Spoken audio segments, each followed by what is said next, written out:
So what I'm going to do now is I'm going to play through one of the custom levels I made and do a bit of a commentary on... Oh no. Well, I'll wait for Meowsmith to get back, but basically Meowsmith requested this, so I figured it'd be interesting for him to hear. But basically, give a bit of a commentary on exactly like what I was thinking while making it and stuff like that. So if you're interested in that, please stick around. Otherwise, thanks for watching. I'll just wait till Meowsmith says he's back and then we'll begin. So I will... Yeah.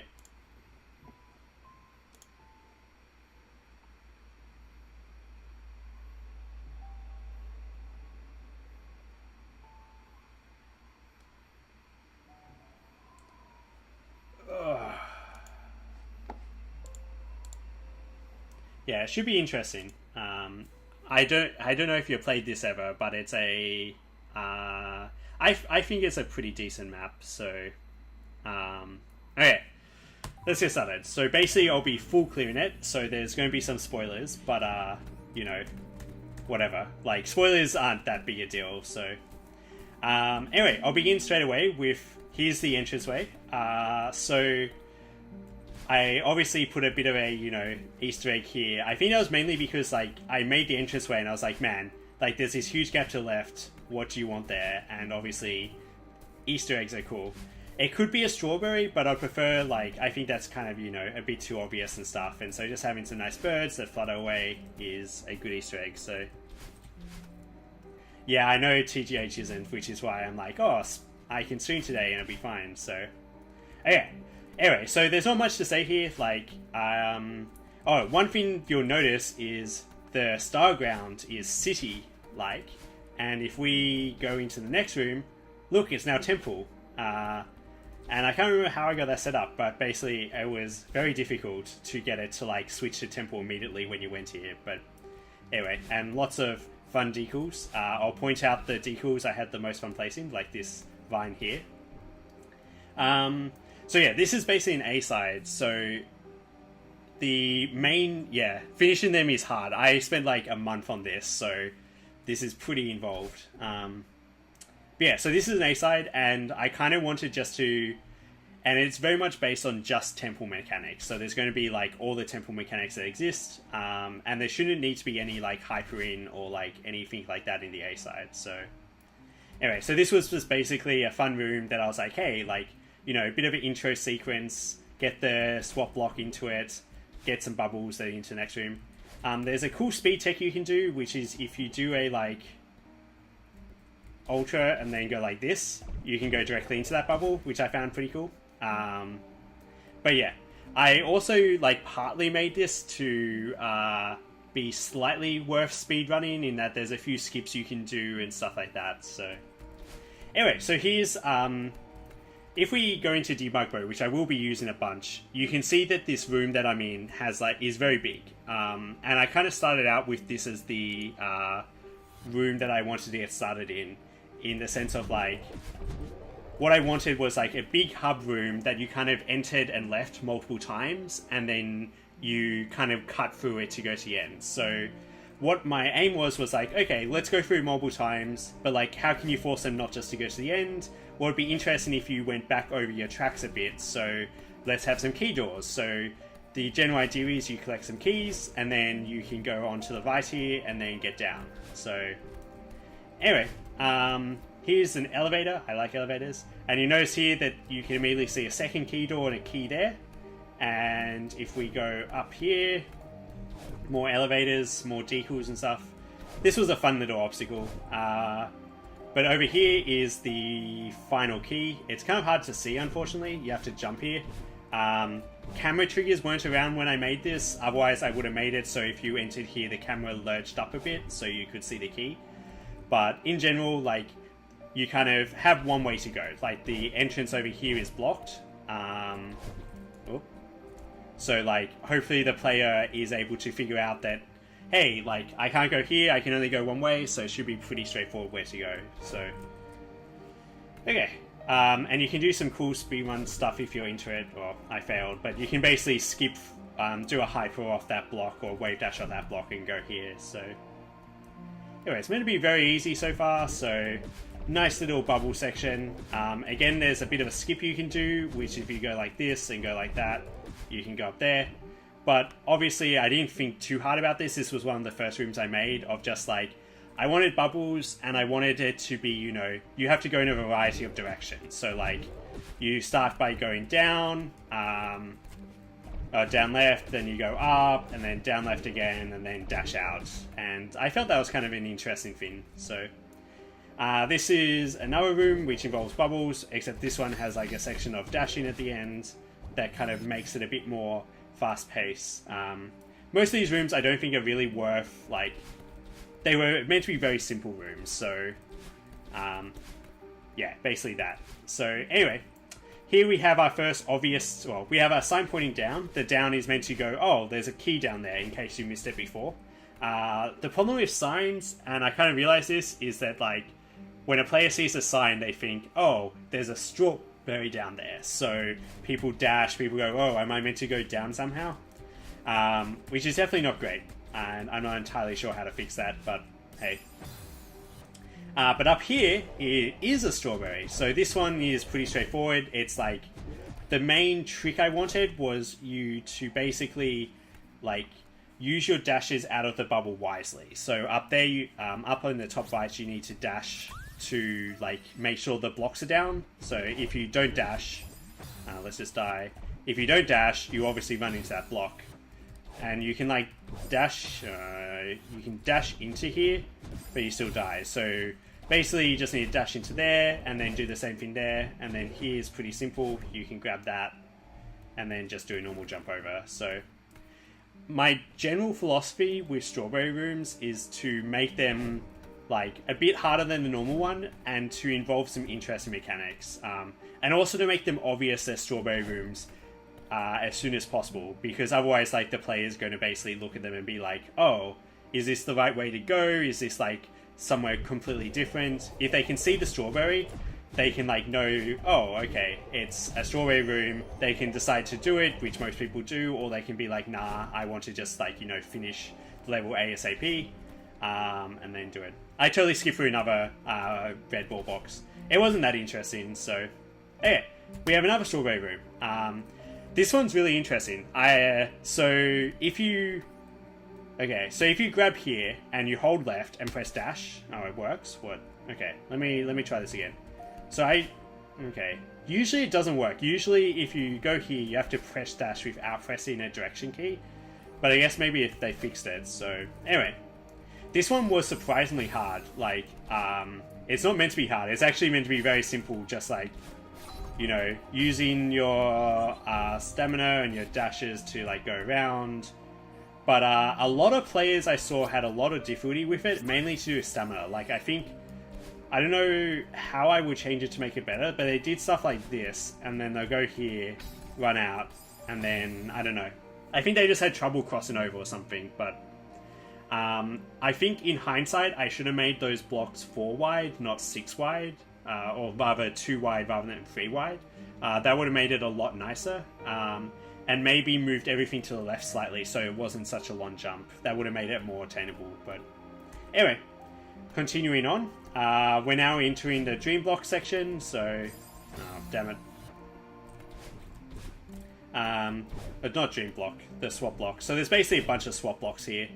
There's a hidden entrance up here, hopefully the player saw it. This one's a flying strawberry one. So again, my philosophy with flying strawberries is the player has to see them and know there's a flying strawberry straight away.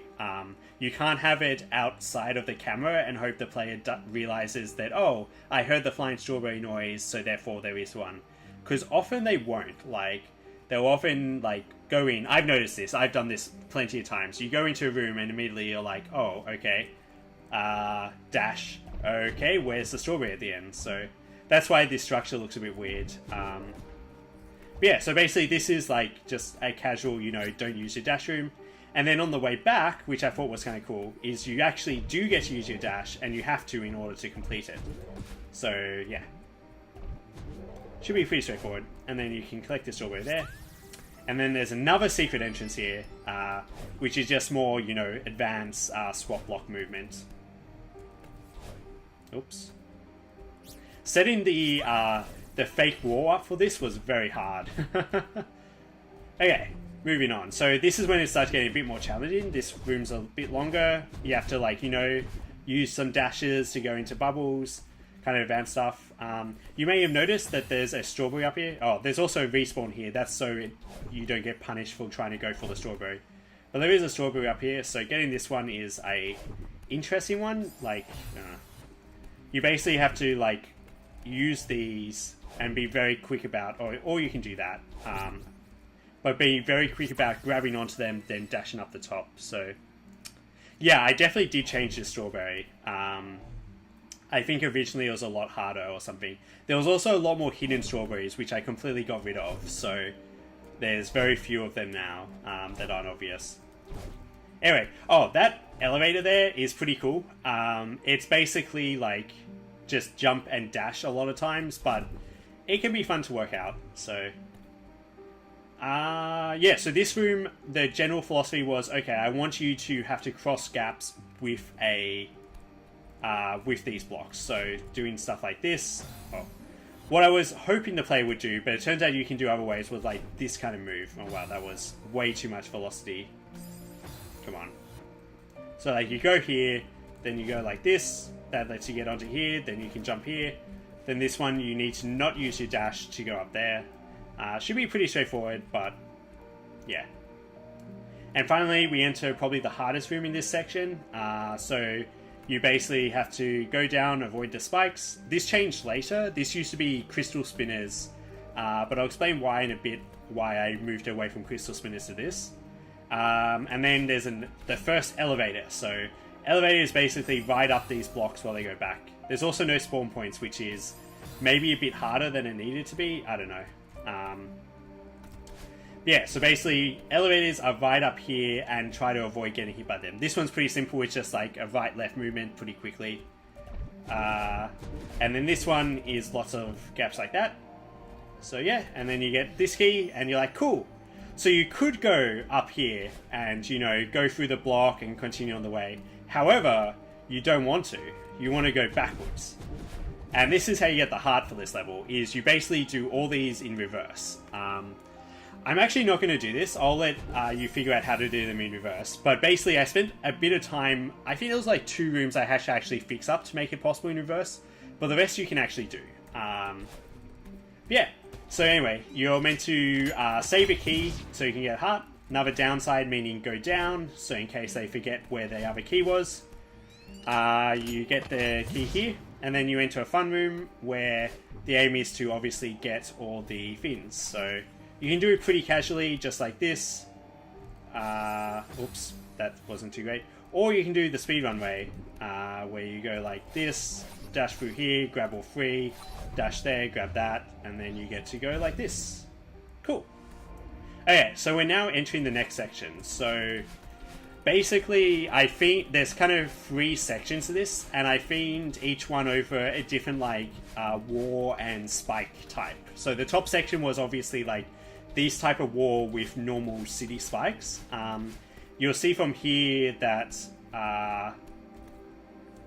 that it's now Mirror Temple wars plus having the tentacle spikes, basically.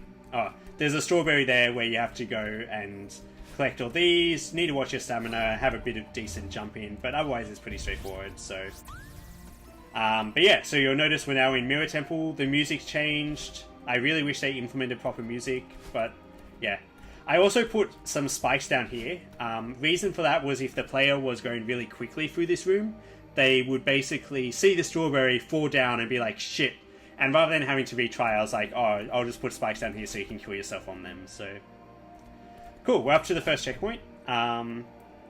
This room was basically designed around needing to use these fins and like using the upward momentum generated by them. It used to be a lot harder. It's now a lot easier because before you couldn't land on this block. You had to like go down here and do what I just did, which is dash there. But I changed it because it was way too hard. Like it was also tighter like up here. Oh, whoops. It was a lot tighter. This gap on the right I'm about to cross, like you had to do. It was like 2 blocks tighter or something, but it was just hard and wasn't particularly fun. Anyway, so this is using the momentum. You can just do simple stuff like that. And up here we have the cassette room. So this was designed around having basically using red blocks and cassettes. There's a lot of tentacles, I've realized, but whatever. I could probably avoid by getting rid of them on like the top of the walls, but whatever. So yeah, it's all about timing because that's what cassette rooms are. You need to like time everything. Oops. Yeah. It's pretty straightforward, like lots of timing stuff, landing on these properly, and it shouldn't be too hard in the end. And yeah, so it's basically just red blocks and using them to move around, get a dash back, and get into the fins. Should be pretty straightforward. And now we have a... Oh, so basically the style with these rooms is I'm now combining mechanics. Oh, you can also do a sick ultra here. Speedrun strats. But yeah, so basically now we've got some red section. This one's actually surprisingly hard. Like, there's some very tight jumps. Yeah, this one's one of the cooler rooms. So I saw a lot of... I saw a lot of players play this, and I think most of them got what to do after trying stuff. So, like, initially you're like, oh, am I meant to do something like that? No, I get hit there. Maybe I'm meant to, like, grab there and, like, jump up and down or something. And then you realize you don't have enough. What you're actually just meant to do is just, like, dash... if I do it properly. Kind of dash down, dash up, dash down. Oh, my God. Okay, it's been a while since I've done this. Yeah, just like this. When you hit a crystal, dash, and you get there. And you have to do jump at the end. And then there's a mysterious touch switch here, which you're like, huh, why is that going that way? And what I'm really hoping is the player goes, oh, I'm probably meant to go backwards. And so realizes that they can do this whole thing backwards. If you die, which I'll die, you nicely get respawned here, because I figured you've already done the puzzle once. I wasn't going to, you know, make you have to do it again.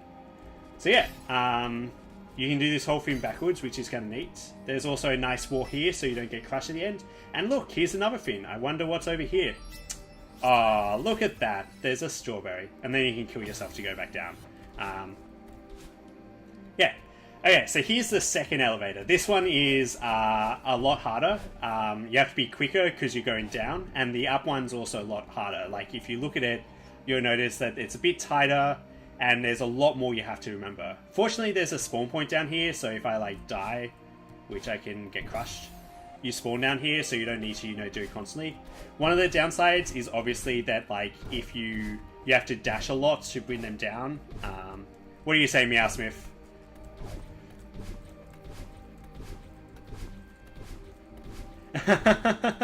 Yeah, about that. There's a lot of squareness. I think it becomes a lot less square later on, so...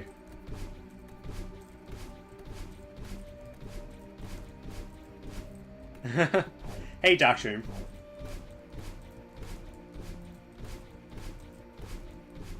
Yeah, like, this room could definitely do with, like, having a bit more outlet of the walls and stuff. But, like, I think this was...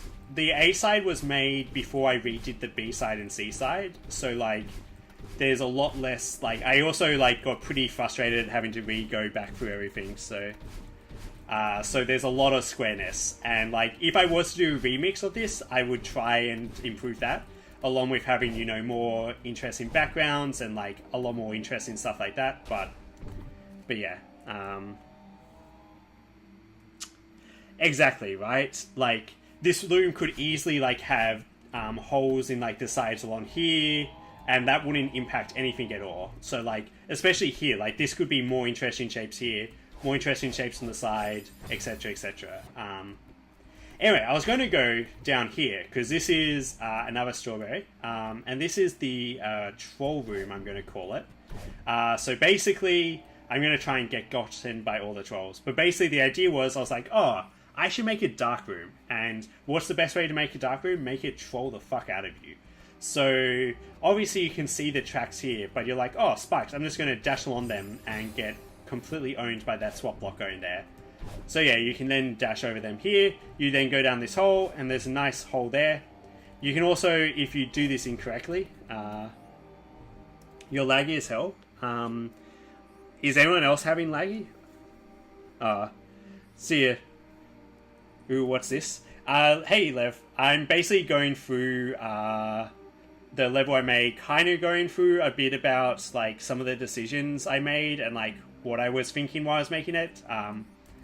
So yeah, if you're interested in that kind of thing, like feel free to stay. Otherwise, like I obviously know exactly what I'm doing, so it's not going to be me working out anything. But yeah.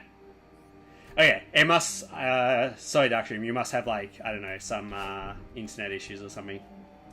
Okay, so back to this troll room. So basically, the idea was that each step you would kind of get tricked slightly by what's happening. So like the hope was you'd fall down here, you dash to the left and immediately get crushed by that. And obviously the first one, the hope was you'd get gotten by that. Once you realize you can just go like this and jump up here, the hope was you'd go down here and immediately die because you need to dash beforehand, land on this block, and then you get gotten by being rammed into those spikes. And finally, there's a dash block below me, which hopefully you'll get someone, but I'm too good for that, so I'm not going to get gotten. And yeah. Like, honestly, I really hope no one else does extended versions of that. It's kind of fun for like the first few times, but honestly, it's like not the greatest gameplay. It's basically self-masturbation. I love watching players go through it and laughing at every time they die from one of the tricks. And outside of that, there's like, it's not super fun, I guess, for the player. It's more just like, oh, cool, I just got to remember this. But as a one-off strawberry room, I think it's okay. I don't know. You can tell me if it's okay or not. So, okay, so this room is basically a classic, oh no, spinners, oh no, falling blocks, crumble blocks. All the blocks here are either crumble blocks or fall blocks. That's basically to make it so the player has to consistently move through here. So yeah, so it was meant to kind of frustrate. It was also meant as like it's so you couldn't see what's coming, and so you do get gotten by that. Oh, I don't use yeah. Like, I purposely went, okay, I want to make a dark room, and this room is not going to have any lighting for dangers. That was, like, my absolute decision, and I agree, it's a really shit decision. You don't want to make a map around it, but I found it fun for one room, and hopefully it's like, you know, hopefully players enjoyed it. I honestly don't know. Yeah, so basically with this room, I used a lot of crumble blocks and falling blocks as basically a way to make it so the player had to be constantly moving. I don't know, personally, I don't know how well it worked out, because like, the thing is you also got all these spinners, and so you kind of like, I'm being very forgiving with them, like there's one and they got massive radiuses and stuff like that. But at the same time, like, it could be pretty frustrating if you're trying to do this. But yeah, so... yeah, right. Like, I definitely agree. If you make it more... like, if you make it a long room or more than one room of darkness with no lighting, it does get pretty frustrating. Anyway, so the cool thing about this room is you can actually do it with speed strats. I'll see if I remember how to do this. Where you don't... where you basically don't get any of the... oh, come on. You don't get any of the blocks there. Okay. I used to be able to do this well, because I did practice this a few times, and I suck. But yeah, basically you don't have to actually get any of them if you know how to hyper. You can just go there directly like that. So that's kind of cool. So there's two entrances here. There's one here, which hopefully the player by now has picked up that they'll be able to see the strawberry, and this one looks slightly off the route, so there's a cool strawberry up here. Again, Meowth is going to hate me for, you know, the amount of squareness. This room could definitely do with the floor being more varied, the walls being more varied, the roof being more varied. So, and yeah, this one's basically a lot about just using, like, mainly just going there, you have to kind of, you know, jump over those spikes as you're on the dream block. So you have a bit of momentum, so you got to worry about that. So yeah, I played this level a lot of times. I didn't play these rooms too often, but I definitely played like the main story rooms, like the any percent, so to say, a fuck ton. Like, I have a video somewhere of like a sub 4, oh my god, sub form when it runs. So yeah, so this room's pretty simple. It's just like spikes. Fortunately, it's the last time I think spikes appear. Maybe there's like one more. But basically timing, spikes, and then like, you know, a bit of interesting stuff. And yeah, and now we enter the bit where it's actually varied war. This is when I started thinking along the lines of like, oh, okay, I probably wanted to look more interesting than just, you know, the same square shit all the time. So now we have, you know, roofs, and if we go here, you'll notice the floor's different, the music changed, and this is my favorite track in the game. And now, oh no, there's a Seeker, so now we get introduced to Seeker Boys. So this room's kind of interesting. There's obviously a big strawberry in the middle of a pit. This one again, oh my god. Every time I'm like, oh, this room has such a square wall and stuff. The walls being square, I guess, kind of makes sense, but they could be better. But mainly the thing is like the roof. The roof has no business being square, but anyway, fortunately that's... Oh my god, it keeps it going. Oh no. But yeah, so the strawberry there is kind of interesting, I felt. This room was basically like, oh, let's have bubbles, and you basically need to use bubbles to cross a room while also having the Seeker. And I kind of wanted it to be a bit more varied than just like, go right, hit into the next bubble, etc. So... okay, now we enter another interesting room. You can see the flying strawberry there. The route to get this kind of interesting... Oh my god, I fucked up. You kind of need to break the guy... Ah, damn. I need to not jump there. Oh, that fucked up. Okay. No, I didn't get it. You want to break him here. Yeah, that's it. Oh, okay. Nope, that didn't do it. This one's actually a very hard strawberry. This took me a lot of tries to get right. Oh my god. Right being to get it. It's probably the hardest one in this map to grab. Okay, no. Because, like, getting all the way over there is, like, kind of tricky. Oh, damn. If I got my bounce off there or jump off there. Okay. No, damn. I thought I made that. You need to do a really good jump there, unfortunately. Anyway. You get to watch me struggle. No. Okay, I almost got this. Like, you get so much of a boost, but then it just stops for whatever reason.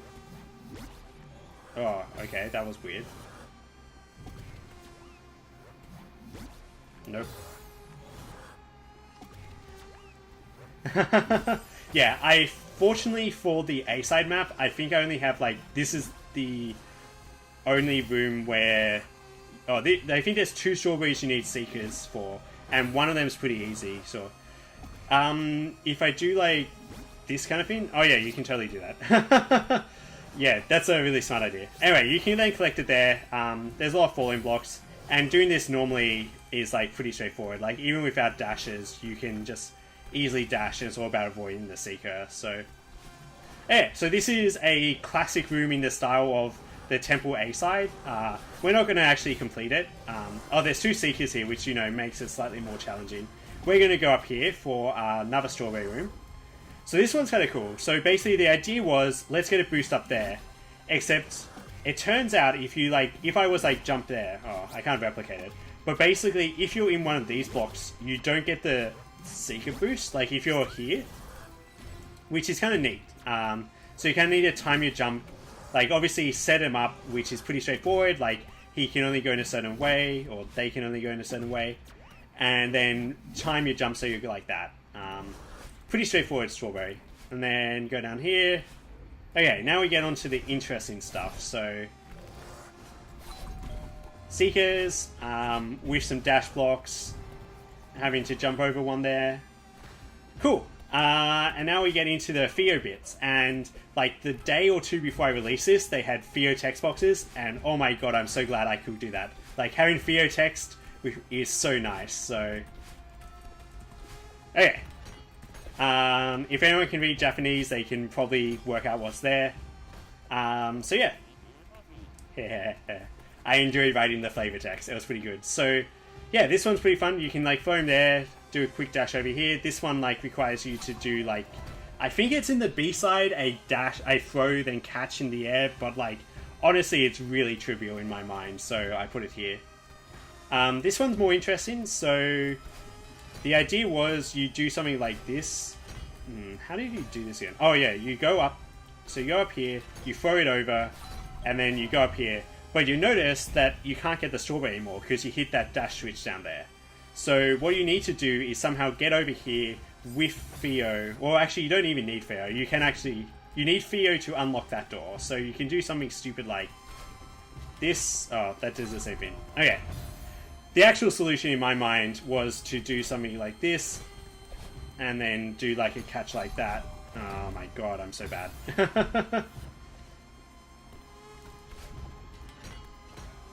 How do you do this without needing Theotech? Because you can't just throw him here. Oh, I guess you can do it really quickly. Yeah, maybe that was it. So you do it like this, and then you... Okay, I think I remember how to do this without using Theotech. Theotech being like, the, like, you know, that kind of move or something like that. I think you want to throw him over, and then grab the wall, then dash over. So, like...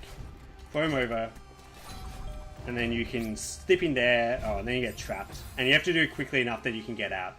But however, doing it with Theotech makes it, like, pretty straightforward, so... Oh, I don't want to dash there. Oh, come on. I say pretty straightforward. I may be lying. Oh, the other alternative was, like... if you can do this quick enough... There we go. And then you can just grab that, and then you're done. Okay. Cool. So, if you played the collab map, you may remember this room. Because basically, I submitted it, and then it crashed my submission because you can't transition upwards or downwards without Theo. With Theo. However, I can now put it freely into my maps. So basically, the mechanic behind this is you have a falling block, and you see this dash block there. That basically stops it from falling. So if you can also trap it in the middle, but if it falls too much, it crushes Theo. So essentially, you need to be dashing regularly enough that you can basically make sure that swap block remains on the left and that dash block doesn't reach Theo. So the general idea is you kind of, you know, are forced to dash often, while also, like, you know, you don't always have your dash. And the design I came up with this room, more Theotech, so... yeah, the person who was like, oh, was this map even playtested when we played it? I was like, man, I fucking playtested the shit out of my section, and it worked on my machine, and Meowsu playtested the shit out of the whole map, and it worked on his one, except then it didn't work on random people's ones. Like, that was really shitty.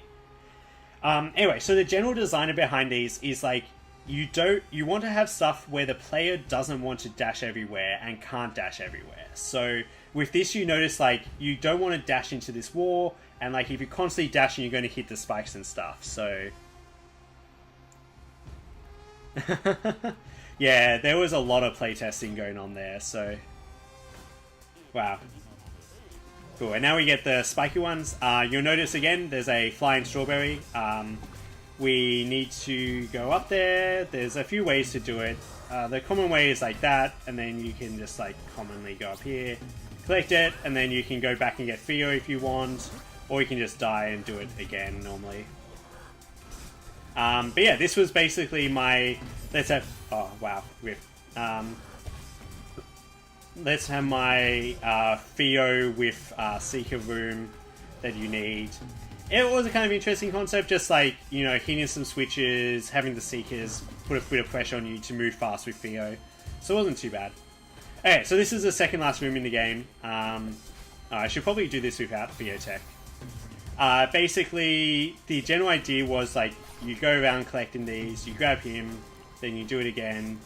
Oh, how do you do this without Theotech? There's definitely a way. Oh, I think I remember. So you go up here, you grab him, you throw him onto this one, and then it's just like a series of that, except you probably need to collect all those, so I'm fucked. And then, yeah, you're fucked. You can also do this really cool speedrun way, where you just basically do a lot of hypers. Except that needs to be a dash jump for whatever reason. Oh, you can do that. Oh my god. I'm bad at this. It's been a while since I've done this kind of stuff. Bad. Okay.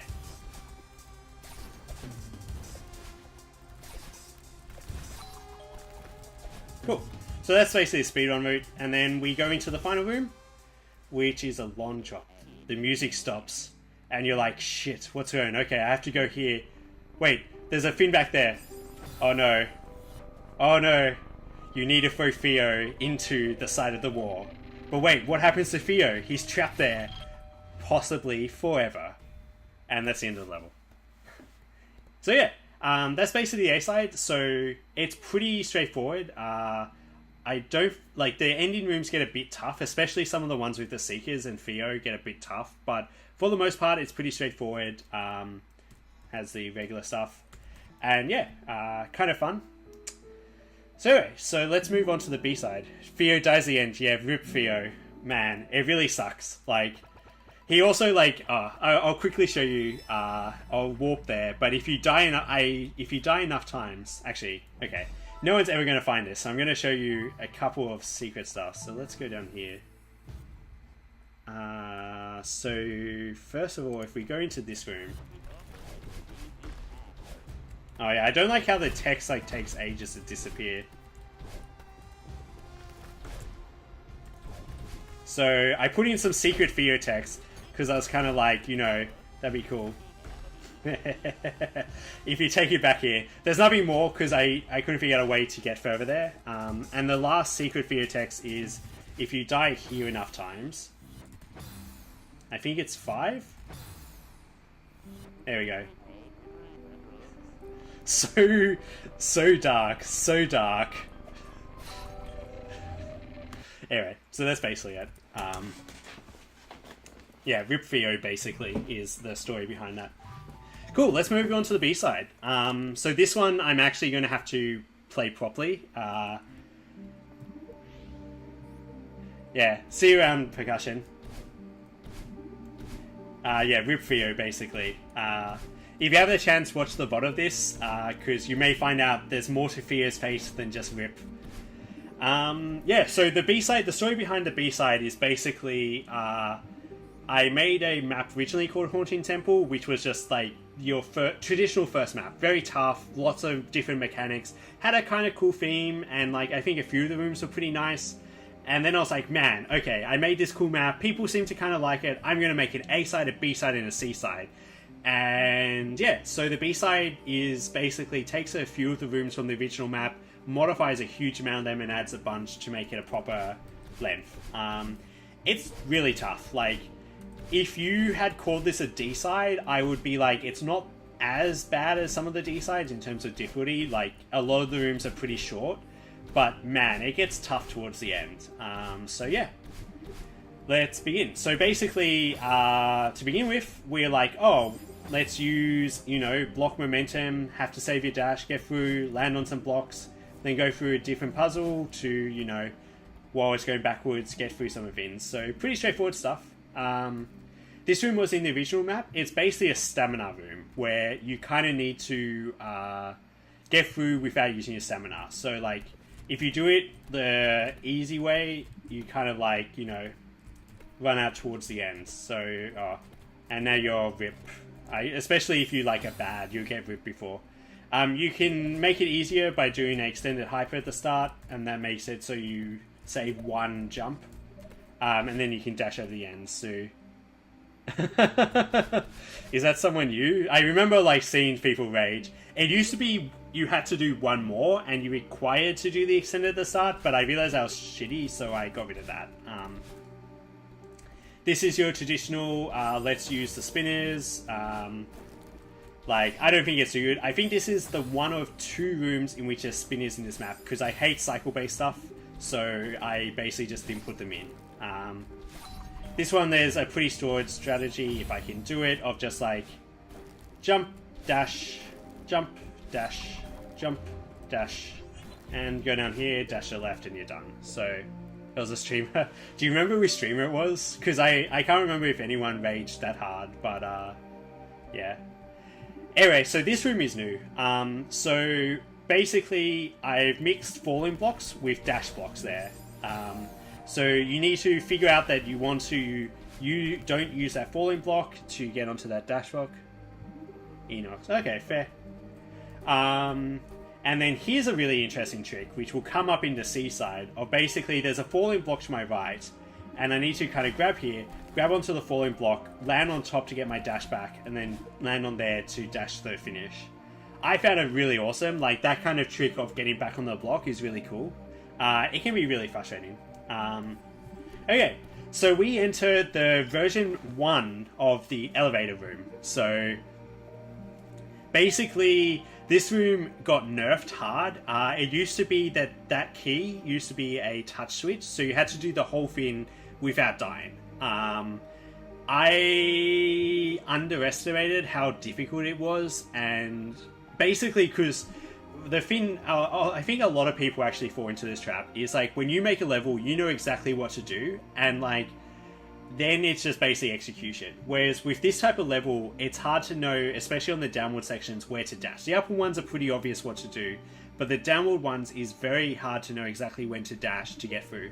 And I had a great route where like it worked 100% of the time, but if you don't, this is really hard. Like, the downward sections feel inconsistent, and people also did really weird stuff of like, going like, how do they do it? They did like stuff like the dash up. They'll like dash up and then move towards the right. And so basically it ended up being really hard. So I basically was like, okay, I want to nerf this, and the easiest way to nerf it is to make it so you only have to do the middle section once. And then you have to do the first bit and then the last bit, but hopefully you get the first bit pretty consistently. So the solution I had in mind was like down dash, right dash, walk to the middle, right dash again, and you're done the first bit. Very straightforward. Obviously figuring that out is fucking hard.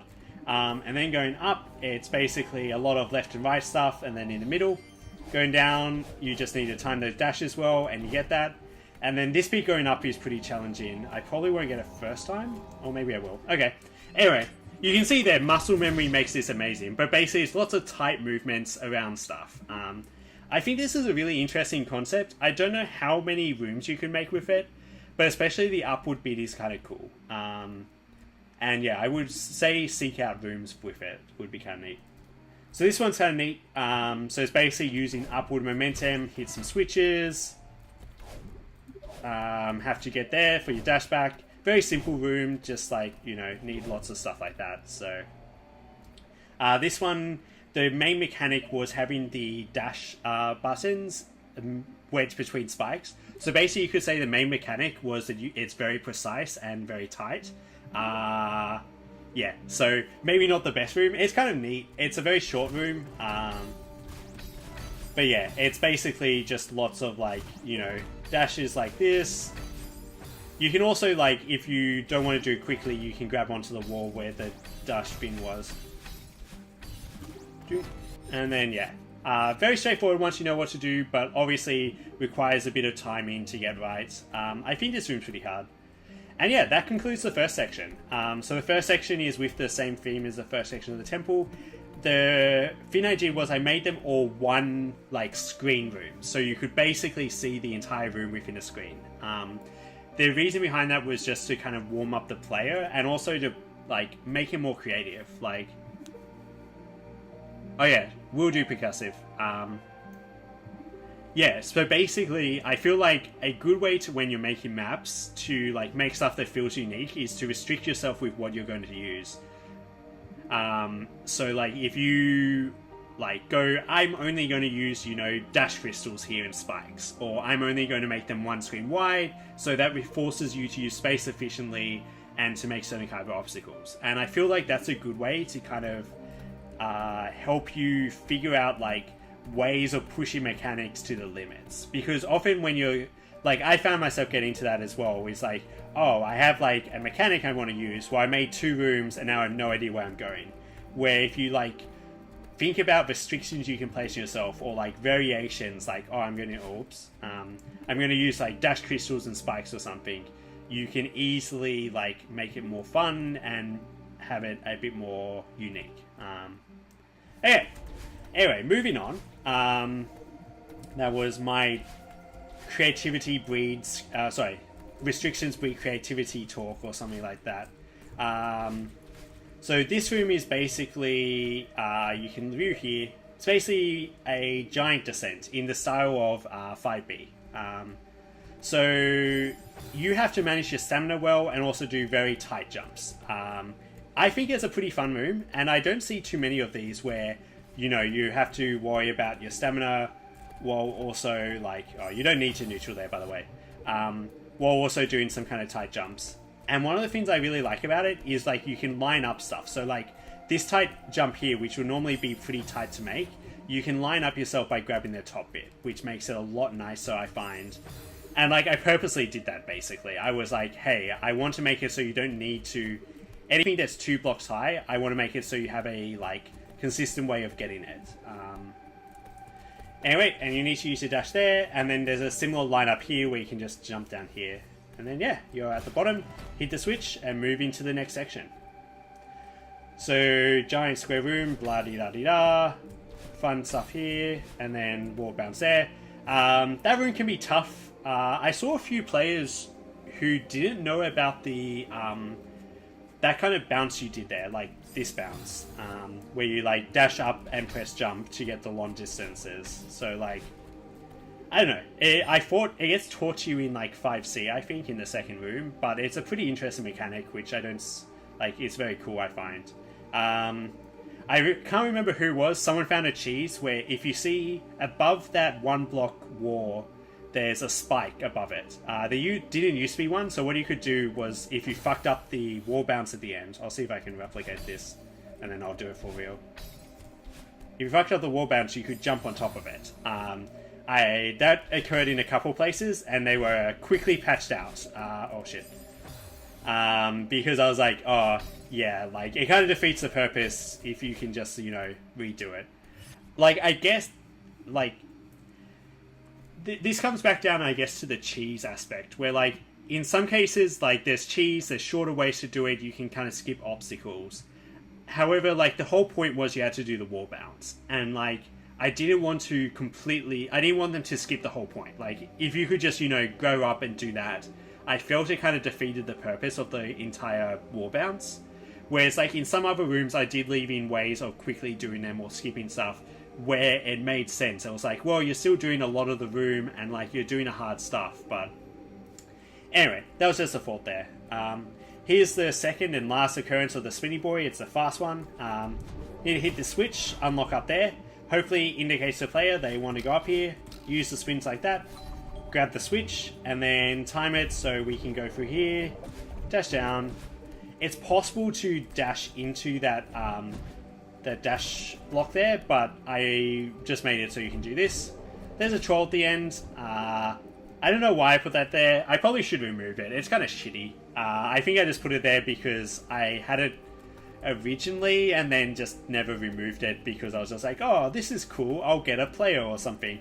But it's a kind of shit thing to do. So if I was to redo this, I'll just remove it and either have like one more obstacle there or, I don't know, just like end the room early. So this room, the main mechanic of this room is basically doing extended hypers off those blocks. That's the main mechanic. This was the first room I ever made in Ahorn. I was like, open up the editor, I'm like, man, I want to try stuff. Okay, it's going to be temple theme. This was before temple theme maps were, you know, a thing. And I was like, okay, what do I want to do? Oh, you can do extended hypers of these blocks. That sounds awesome. Let's do that. Yeah. It's kind of a cool concept. I use it in like this room only and maybe like one place else. It's like, it's kind of tough to do and the timing's a bit weird, but like, I don't know. Okay, anyway, continuing. So you can go down here, do the extended hyper. There's a nice block here. You don't want to do that. That's a bad thing. And then you can like fall off there.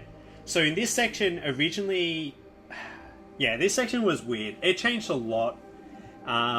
you'll notice there's a dash switch there on kind of the top left side of the screen. I think originally that wasn't there, and so it just was a blank wall, and players had trouble seeing that they needed to dash up out of the red bubble.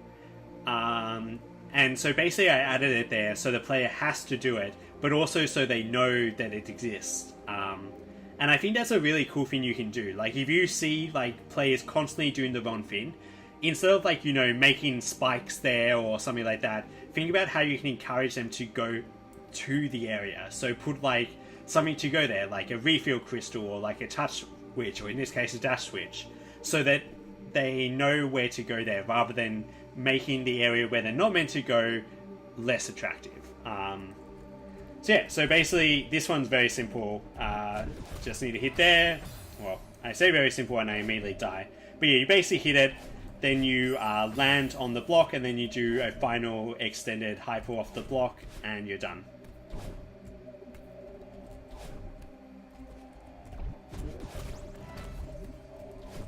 The timing of those is very hard, but yeah. Okay, now we enter the fun rooms.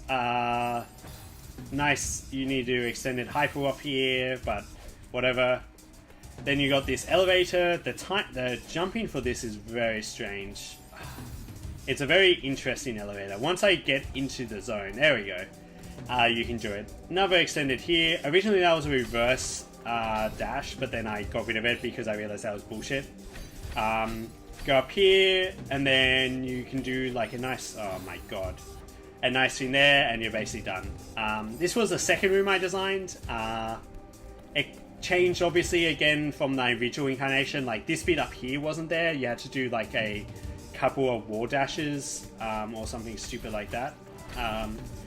But yeah, it's a kind of neat room. I don't mind it that much. Oh my god, if I can get through it. So yeah, the jumping here is like tough. Like, you need to kind of like fall from the first one. What are you referring to, Meowsmith?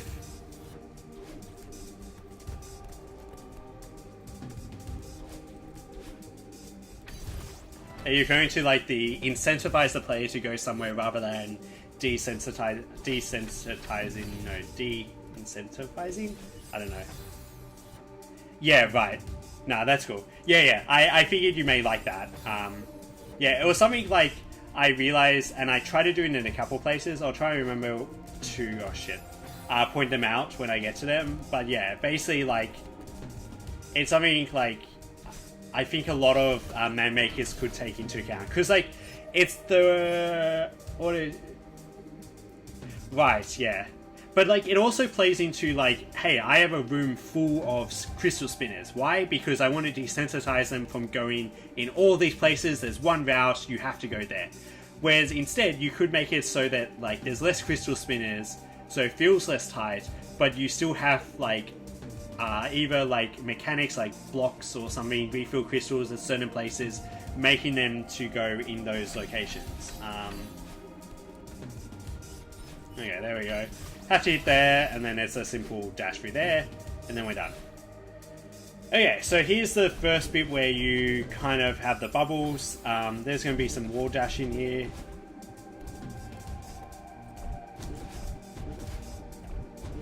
It's not too bad. Thanks to Meowsmith for, I think he tested this map and pointed out that you want all your wall dashes to look consistent, so... Right, that too, yeah. Like, even just the thing of having a dash switch feels different, so... Anyway, so that's the first one. I didn't really commentate on much. Basically, the general idea was I wanted just red blocks, and then, like, interesting things to do with red blocks. Yeah, definitely having the wall kicks look like wall kick blocks made it a lot better, I felt, so... continuing on, so this one, I saw this mechanic, I think it was in the Kolob map actually, where basically you dash out of a red ball while there's a dash crystal, and so you maintain your dash. So you essentially have double dashes out of red blocks. And so basically this room is built around the fact that you want to dash when you reach the crystal, and like that's kind of the general thing. So I basically was like, hey, how many ways can I do this? So one of the hard things here was when you're doing the wall kicks, you'll notice there's a swap block on my right there. So originally that wasn't there, but you could cheese this level where what you did was you basically got your dash back, grabbed onto the wall instead of doing the wall kick, waited for the refill crystal to appear, drop down, and then basically you have your double dash. And so basically all the swap blocks are there to force you to move away from the wall kick walls as quickly as possible. That's basically why they exist. It's a really interesting mechanic. I would like to see it explored more. But basically this is just basically a bunch of ways of doing it. So you get introduced to it pretty early. You obviously don't need to do that. But like, hey, you can just do like this. But that was an example of a cheese that I didn't care too much about. Again, you're incentivized to do like things by having the touch crystals. This ending bit I'm really happy about. So basically, you have to use the same, you have to do 2 wall kicks on 2 opposite sides of the same wall. It's kind of a tough thing to do, because like, obviously you have to time it out well, but like, I found it a really neat way of like, reusing the environment in different ways. But yeah, so that was really fun. It is a bit confusing. I did modify this room a bit, based on feedback where people were confused about how to get certain things. So I made it a bit more obvious. Basically, I moved stuff around. So, like, things were closer to where you need to get them rather than being more abstractly. So, okay, cool. So, we're now into the Seeker section. You'll notice by their statues. Very ominous. The music is starting. Things closing behind you. You enter this room, and you're like, oh shit! Suddenly, 3 Seekers appear out of blocks. So, I spent a lot of time doing this. This room's kind of neat. Basically, they're foreground decals with Seekers behind them, placed very carefully, such that you can't catch a glimpse of them. Obviously, it's not meant to be that challenging. It's more meant to be for the surprise factor.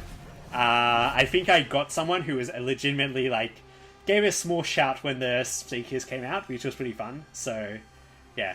Anyway, so very simple room. And now we're in Seeker section. So, this room, the general idea behind it is using this Seeker in order... Oh, I'm going to get launched into that, aren't I? Using this Seeker to get all the touch switches behind the walls. I don't think this is the best room. Mainly because, you can get into this kind of stuff where it's very frustrating to perform. You keep on doing the same jumps again, hoping that things will change, and eventually the Seeker does it. Manipulating the Seeker AI is, not the most fun thing. But it's a kind of cool concept, and I did actually touch up this room so it actually looks varied, and it actually makes a big difference. There used to be very square corridors, but actually having some variants make it so there's places you can dash and manip the Seeker a bit more, which I kind of cool. This room's general design was you want to hit the Seeker to get on top of this wall, which you can't get to normally, I'm pretty sure. Or maybe you can, but it's hard. Can you do it? Yeah, I don't think you can get there normally. You need to bounce off the Seeker, then do a dash up. But that breaks the floor, and so suddenly now you're in mode... Come on, Seeker. Okay, there we go. Oh, fuck. Anyway, now you're in a mode where basically the Seeker is chasing you. You need to basically bounce off the walls, so...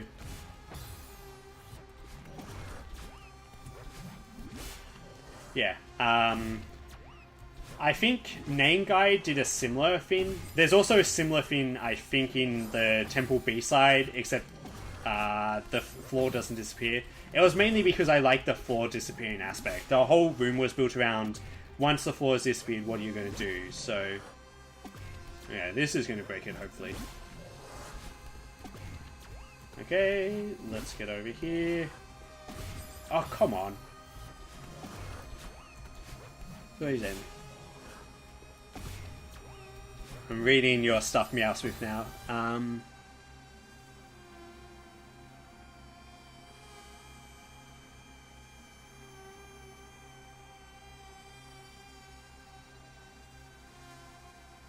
Oh, so you mean basically having shapes... That's an interesting idea. So basically having shapes that use similar tech and so players who have like played other levels before and have muscle memory for certain ways of doing stuff can reuse it. Is that the kind of idea? Because that's kind of a neat thing. Anyway, so basically, yeah, that's that room. This one was in the original level. Oh my god, I'm so bad. Basically, you need to do extended hyper there, jump on some seekers, and then cross some levels where you also have a lack of stamina. Oh shit. And you do need your dash at the end, so you definitely need to maintain it, so... Right, that's a really good point, yeah. Like, you know, you basically reuse terminology. I think it's less to do with, like, muscle memory and more to do with, like, having a consistent level terminology where, like, one pixel-wide, one block-wide wars which are sticking out are war dash wars. Like, I think it's more to do with that, where you want a consistent terminology of, like, what does this kind of mean? Okay. So, moving on, this is exactly the same room as the previous downward bit, except it's in reverse. I spent a lot of painstaking time reversing everything when I made it. And there's Seekers. So, surprisingly, the Seekers do make it perhaps easier, because you can bounce on them to get your dash back, which means you can reuse your dash. Apart from that, it's not much different to the original one. But as I said, like, having the Seekers makes it so it's a lot easier to, you know, like, figure out, like, basically to get your dash back. Whoa, okay. So yeah, now you have your dash there, so you can do stuff like this. Oh, fuck, I fucked up. But yeah. We're almost at the end. I think this is the last Seeker room, then we enter... the next section, spoilers. So yeah, so obviously having played this a fuck ton, my muscle memory is really good at this and I have a decent route. If you haven't played this, part of this is figuring out the best route to take, but it can be fun. Yeah. And so now we enter the Theo section, and you're like, wait, how do I get out of this room? There's a Theo here. I need to get to the Theo block. That wall there, this is the same section, this is where we left him. It was a fake war. You can go through it. And so now we can rescue Theo finally from the Haunting Temple. Yeah. So basically a bunch of these puzzles were from the original one. I really enjoy Theo. I think Theo is like very underused in levels. There's a lot of really cool stuff you can do with him that like doesn't get used. Especially hard stuff. Easy stuff, less so. Hard stuff, definitely. So this one, you throw him down the hole.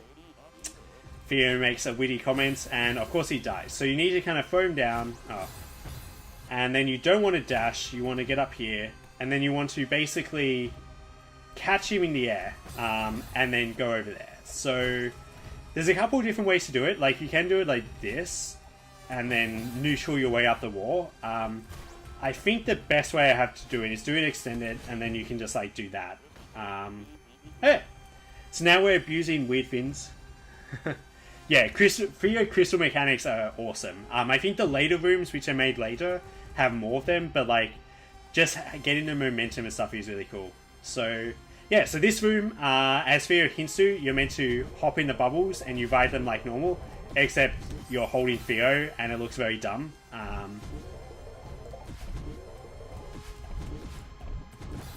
Damn. This room's really tight.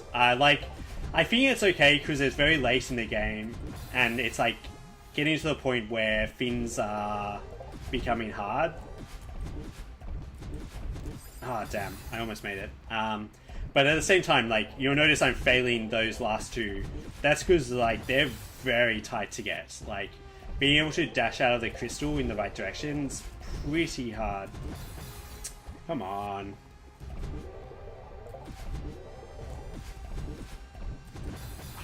Man, I'm just not being able to dash into that one fast enough.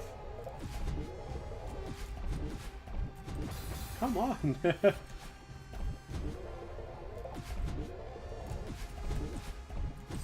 Okay, I didn't actually press down there.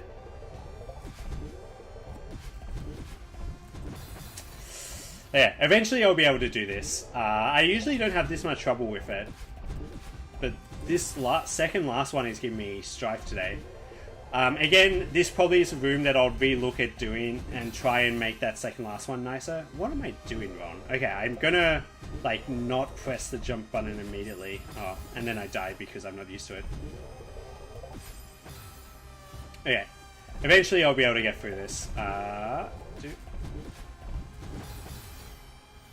I holding up or something? I don't know. So there's a weird mechanic where if you're holding Theo, you can't... Is this going into play? I don't think so. Okay.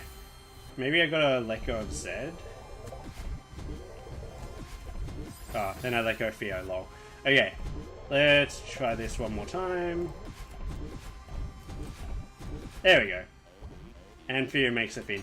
Yeah, I don't know. That felt weird. I probably, like, if I redo this again, yada yada, fix up the room, etc.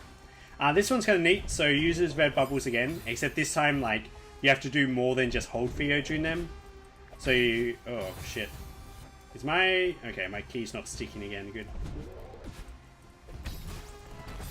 So this one's very tough to get. So basically, you have to throw Theo through there, make him hit the dash switch, and then basically climb up the wall, which is quite forgiving. Like, there's a lot of spaces. Oh, fuck. I needed to neutral there. You can do this without neutrals. Actually, I'll try and do this without neutrals. But yeah, it's a very tight one. There's a lot going on. But again, like, this is getting towards the end of the level. I'm pretty okay with having some tough levels here, so...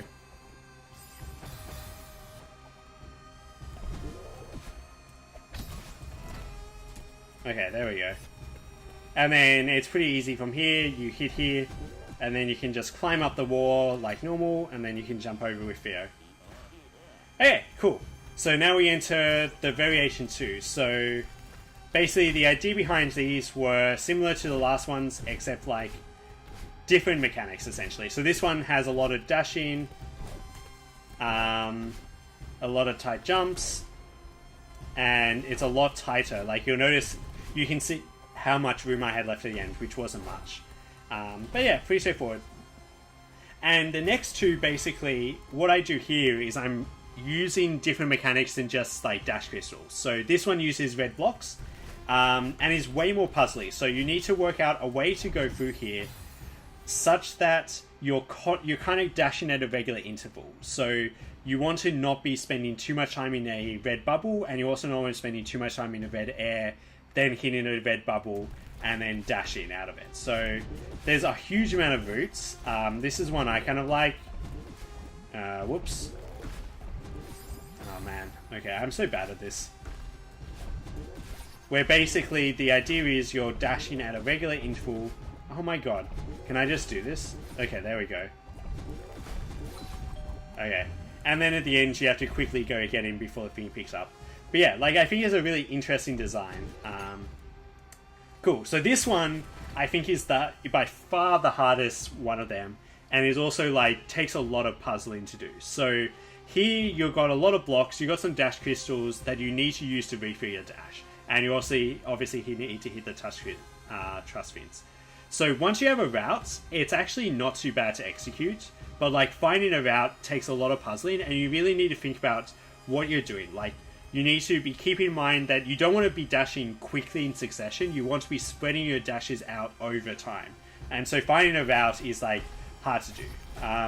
When I was making this, I actually didn't have a route in mind. I just kind of made all this and then spent, like, about half an hour play testing until I found a route I could do, which was basically that. I've watched 3 or 4 people play this, and each of them has got a different, like, way of doing it. Slightly different, like, some of them massively different, go different order. Some of them just have their dashes in different places. But for the most part, yeah, it's a really cool room. Like, I really like this one. What was I going to say? Oh, yeah, and then at the end, I was like, man, let's make it really tense. So this one's not too hard. It's just, like, obviously tight fins, you need to dash, you need to focus video, and if you fuck up, you need to do it all over again. But very simple to do. Yeah, so this room, originally I sucked at doing, like, these kind of... Oh, I still suck at them. Oh my god, can I like do them properly? Yeah, these kind of movements, I sucked at doing them, and so I was like, man, it'd be really cool having a whole room where the whole point was going across doing them. And then after having spent a while doing them, I've gotten a lot better, so... Oh my god. Except I haven't got a lot better, clearly from here. So yeah, very simple. You can do speed tech, like hyper and stuff, but not too bad. Okay, so second last room. So this one got nerfed significantly. It used to be insanely hard.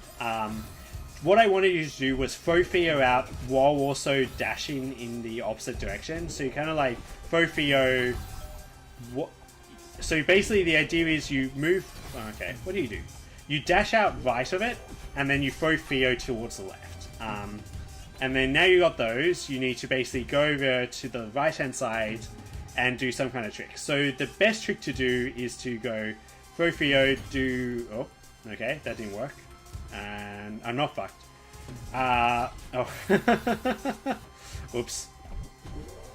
But yeah, so basically, and then you land on the swap block, and you need to do some kind of Theo tech to actually, like, you know, get Theo over to there.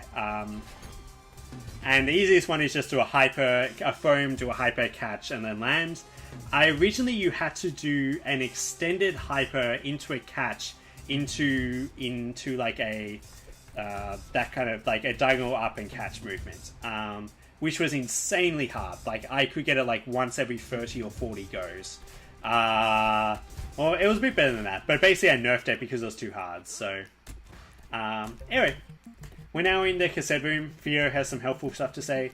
This one uses Theo mechanics a lot. Oh my god, I'm doing badly at these again. Where basically you need to like throw him.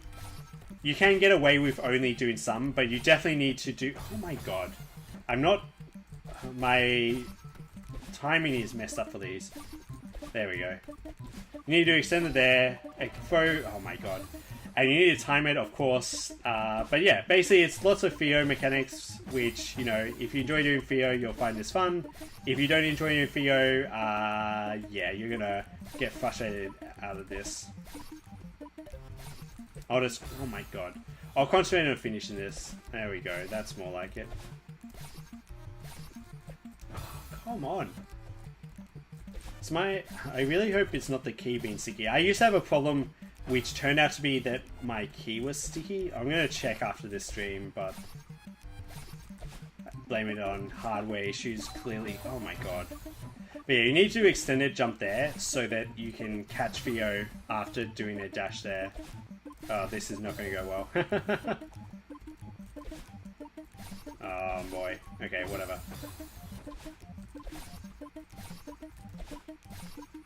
It's been a while since I've done... Oh my god.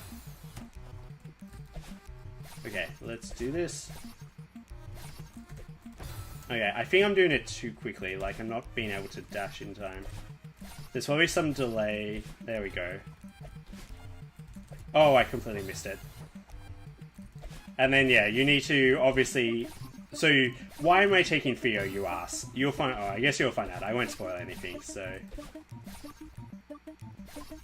There we go. Hyper... Land! Okay, I did the hyper slightly too early. If you do it too early, that's what happens, is you don't have enough time. Okay, let's just do this normally. Not fast. Eventually, I'll be able to finish this. I say, as he repeatedly dies. I swear this room isn't actually this tough. I'm just making myself look bad. For whatever reason. Oh my god. Okay, let's test this. No, it looks fine to me. Okay, whatever. So before what was happening is I used to use Z, and Z is now sticky, where like, I let go of the key, and it remains for like... half a second longer, which made this room like really hard to do. Okay. There we go. And then you have to throw him at the heart, grab the ward, don't die, and then you finish. So anyway, so that's the B-side. It's pretty fucking hard towards the end. Like, you can see I died and I fucking made this map. But anyway, let's go into the seaside. So there's only a couple rooms left to go. And yeah, this should be interesting. I did remove the... Yeah, so there is a dev version, a secret version, where Theo says, fuck, and then the screen goes blank and he loses himself. But I decided that that was probably... I kind of wanted to keep it PG, and also, like, I decided it kind of, I don't know, ruin the moment. But anyway, so Theo is saved, despite you throwing him into the heart. I don't know how. And yeah, now we're on to the seaside. So this room's pretty simple. Oh my god, I failed the first jump. So basically it's all tall wall bounces where you need to kind of press the jump key near the top if I can do them properly, which I cannot at the moment. There we go. Once you get into a room, it's pretty fun, and you basically extend. Meowsmith found a really great cheese where you could just avoid the whole thing. Fortunately, he found it and pointed it out, and I fixed it, so that was nice. Okay, so this room, you may be wondering, how do I get across this fucking huge gash? Can I ultra? No, that's a fucking huge gap. What about this red block? But I can't get this red block, but this doesn't help. So what do? Well, hopefully what they'll realize is they'll try and dash up into it and go, oh, I gotta move down here. Maybe. So basically the main mechanic behind this room is that you go into red block and the swap block pushes you, so you're in a different position where you start the dash, the extended dash. So in this case, obviously this one you want to dash into it, hold up, and then you go there. And then yeah, that's basically the whole thing. So this room got changed a bit because it was very confusing the first iteration. But yeah, basically it's using that mechanic a few times while also, you know, having some challenging red block stuff going on.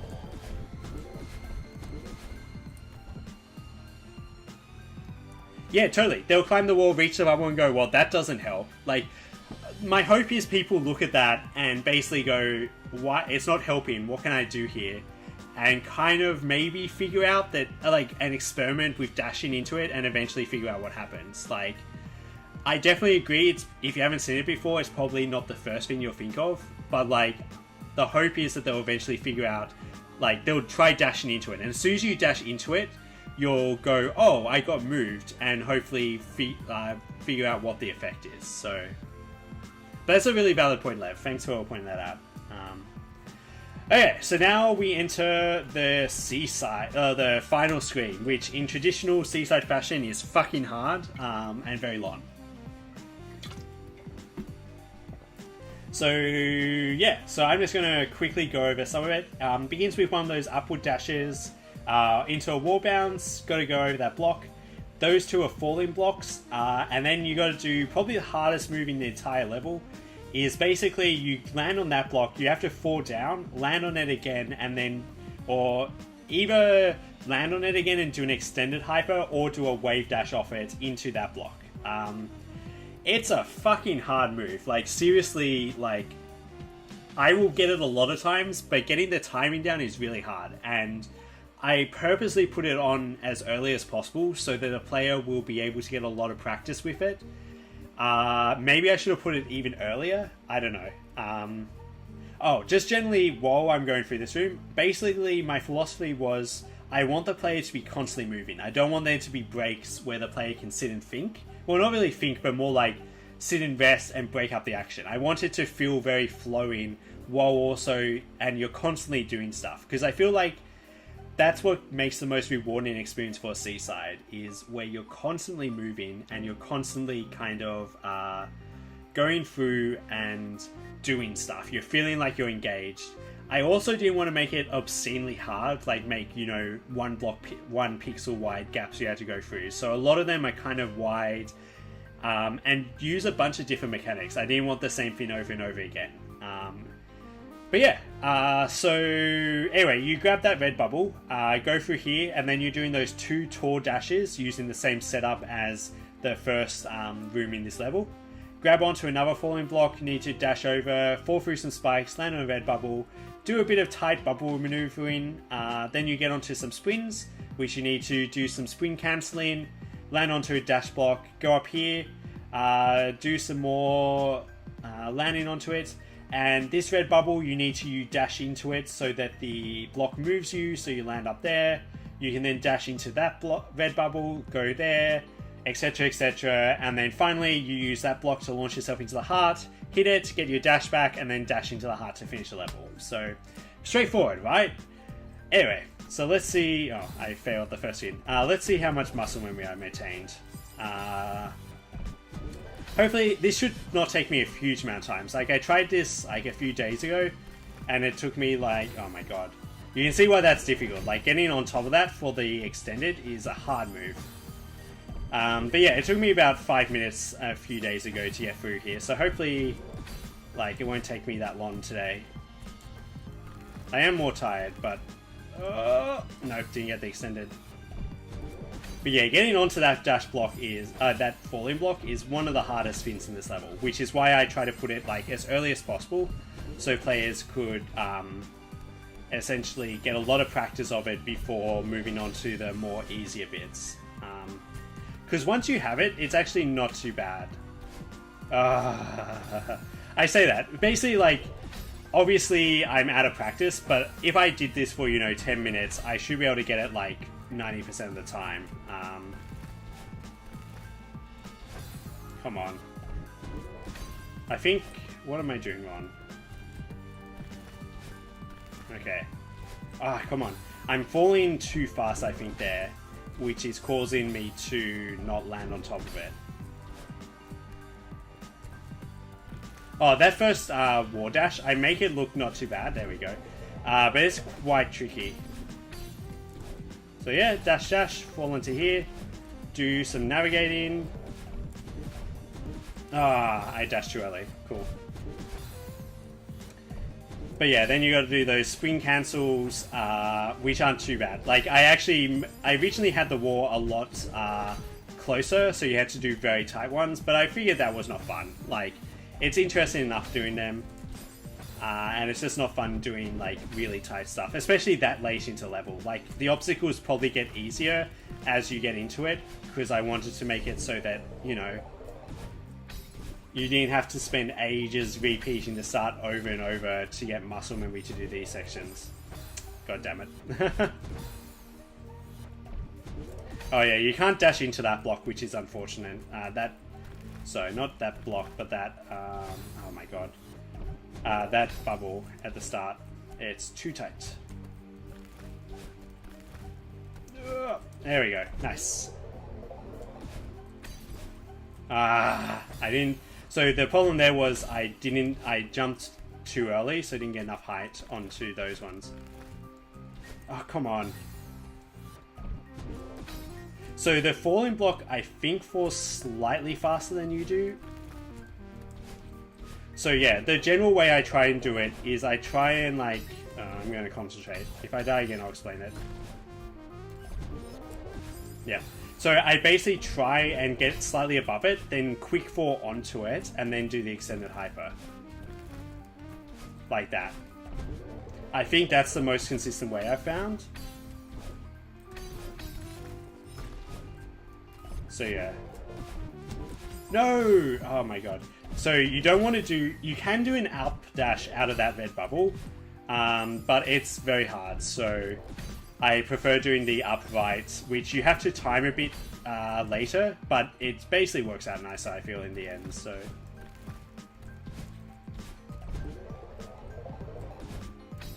Oh, come on.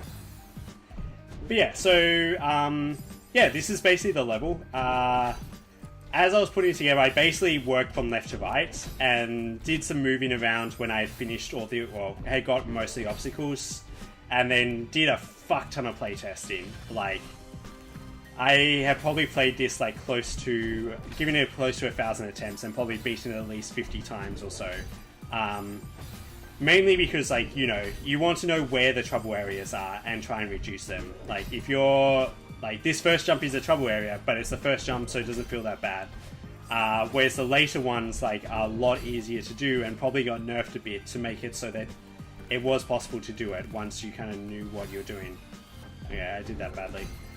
Okay, I should probably stop explaining and start actually trying to finish this, because once I get past the sprint cancels, I think it's not too bad. It's actually getting up to the sprint cancels is probably the hardest bit. Okay. Oh, are you serious? Yeah, I haven't died that often, so...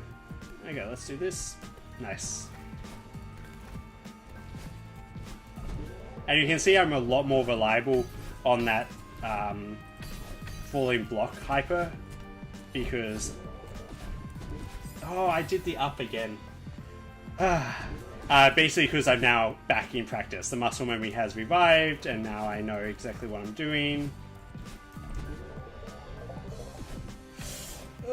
Yeah, that I dashed way too early out of that bubble there, so that was why I fucked up.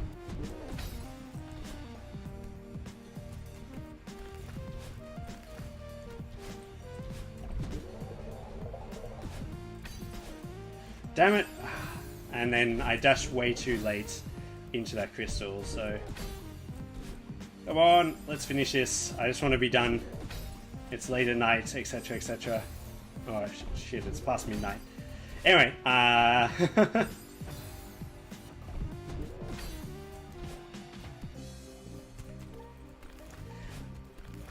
yeah, like I think if you're making a seaside, I think generally you want to make it so... Oh my god. Okay, man, I want to talk, but at the same time, like, each time I talk, I feel like I'm just getting distracted. But yeah, I feel like if you want to make a seaside, you want to make it so it flows. Like, just having it so like the player stops a lot, I think, doesn't really make it that exciting. You also want to make it, like, long obviously is bit, but you don't want to make it, like, super tight. Otherwise it just becomes impossible for a player to, you know, complete it.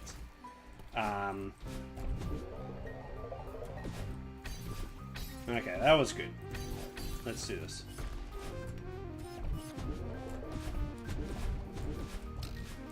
Okay.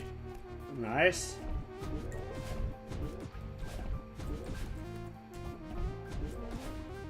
No! Oh my god. I don't think that's ever happened to me before. Usually I get enough things to go into the heart, but... Oh well. You can see, like, the last bit, like, obviously I've done a bunch of times, but I have, like, fucking muscle memory. Like, I know exactly how to do it, and there's no real, like, crazy tight things at the end, so...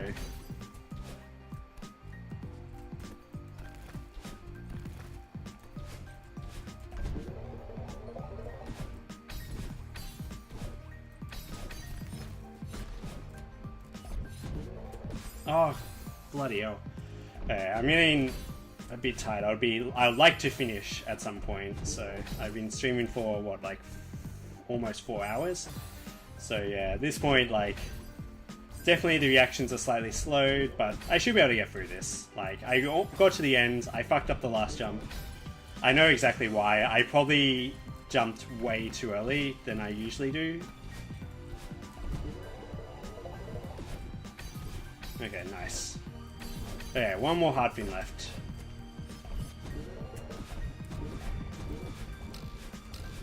Okay.